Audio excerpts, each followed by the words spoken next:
Et chaque année, partout dans le monde, des actions se déroulent pour rappeler l'horreur de ces bombardements, mais aussi que ces armes de destruction massive sont dangereuses pour la survie de l'humanité, juridiquement illégales, économiquement coûteuses et criminelles à travers le gaspillage de ressources intellectuelles, technologiques et financières qui privent l'humanité de moyens nécessaires pour sa sécurité physique, sanitaire, économique, écologique et sociale. Et ces armes sont aussi moralement inadmissibles. Il y a 77 ans, la première utilisation contre une population civile de la bombe atomique se déroulait. L'objectif militaire reste encore discuté. La folie humaine, non. 3 jours plus tard, une autre ville était rayée de la carte.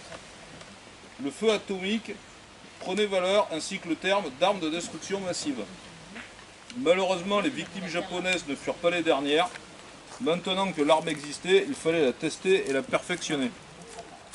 Depuis 1945, avec Hiroshima et Nagasaki, comme test à échelle humaine de l'utilisation de la bombe, les grandes puissances ont utilisé des populations comme cobayes humains, comme la France en Algérie et en Polynésie. Certes, on a recherché des endroits désertiques, mais les dégâts ne se sont pas limités à des zones officielles, puisque aujourd'hui, on sait que les retombées radioactives des essais nucléaires français au Sahara se sont retrouvées à plus de 3000 km. Encore, les poussières de sable radioactives et les poussières de sable du Sahara contiennent des matières radioactives, des bombes françaises. Et les dégâts de la radioactivité ne s'estompent pas par un coup de baguette magique. Ainsi, Inamura Cross se bat contre une leucémie, une maladie qu'elle porte et qui fait partie de sa vie depuis ses 25 ans. Sa mère, sa grand-mère et sa tante ont un cancer de la thyroïde. Or, la France ne reconnaît pas les maladies transgénérationnelles et elle est née après le 31 décembre 1998, date maximale de prise en compte des effets des essais en Polynésie. Elle a pu porter son combat à Vienne en juin 2022 lors de la conférence pour le traité d'interdiction des armes nucléaires, à laquelle la France a brillé par son absence. Le combat contre l'arme atomique n'est donc pas un combat mémoriel. Donc on ne se retrouve pas chaque année juste pour célébrer Hiroshima et Nagasaki. Ce combat s'inscrit dans la chair des milliers de victimes passées et actuelles dans le monde. Alors que se tient la conférence sur le traité de non-prolifération à l'ONU, la mauvaise foi de la France dans l'accomplissement de ses obligations de signataire au traité a été dénoncée par ICANN. La situation en Ukraine ne saurait justifier le maintien d'un tel outil de mort. Il est au contraire temps pour les responsables politiques et leurs alliés du complexe militaro-médiatico-industriel de tirer les leçons de ce danger et de montrer la voie d'un monde plus apaisé, où la menace serait remplacée par la coopération et l'entraide entre peuples, notamment pour affronter les autres défis planétaires. Continuons notre campagne pour que la France signe le traité d'interdiction des armes nucléaires. Ayons une pensée pour toutes les victimes d'Hiroshima, Nagasaki et de tous les essais atomiques. Battons-nous pour eux et pour un monde apaisé.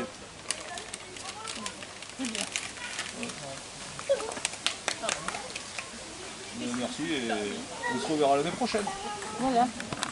L'espérance nous rassemble et nous dicte sa loi. Et sur cette espérance, nous avons établi notre foi. Tous les pays du monde en leur langue répondent. Par la jeunesse vient la promesse d'un avenir meilleur.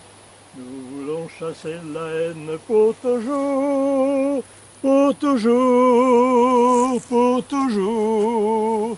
Et bannir la peur, la guerre sans retour, sans retour, sans retour. Oui, nous allons donner au peuple le bonheur et bannir la peur, la guerre sans retour, sans retour, sans retour. Tous en notre mémoire, nous gardons une empreinte de feu. De nos morts la victoire, notre union, nos efforts sont l'enjeu. Et du fond de la terre, ce joyeux craignant à leurs frères, ils crient jeunesse, tiens ta promesse d'un avenir meilleur. Nous voulons chasser la haine pour toujours, pour toujours, pour toujours, et bannir la peur, la guerre sans retour, sans retour, sans retour.